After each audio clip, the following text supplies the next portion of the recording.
The renowned comic book author Peter David passed away at the age of 68. The renowned comic book author Peter David, who wrote for Spider-Man, X-Factor, The Incredible Hulk, and others, passed away at the age of 68.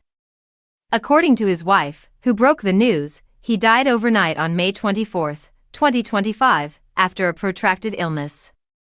Prior to landing a position in Marvel's sales division in the 1980s, David's first work was in journalism and literature.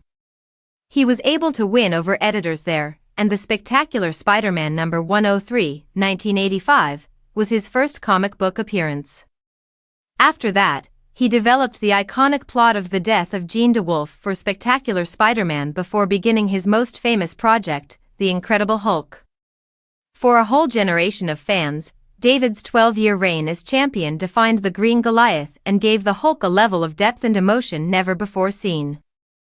Additionally, he introduced hallmark themes, such as the Grey Joe Fix-It version of the character, the introduction of a smart Hulk, and the development of abuse from Bruce Banner's father, which gave the Hulk's fury a genuine basis.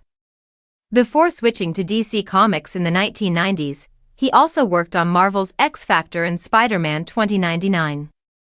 He played Aquaman there, lending the character a helping hand and imparting his sense of comedy and realism to the King of the Seven Seas.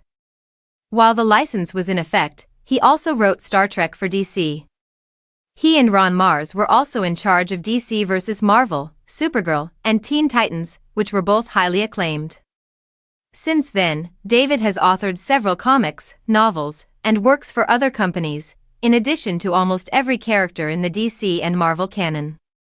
The Dark Tower comics for Marvel, co-writing Stan Lee's autobiography Amazing Fantastic Incredible, and a stint on Star Trek books, mostly centered on the antagonist Q, are a few highlights. Since having a stroke in 2012, David has had a number of health issues, including losing some of his eyesight and the ability to use his right arm and leg. Following several strokes, renal failure, and a general deterioration of David's condition, his wife Kathleen launched a GoFundMe in 2022 to assist him. Although he had seemed to be improving, David remained on mild sedation and a ventilator for the time being as of May 20.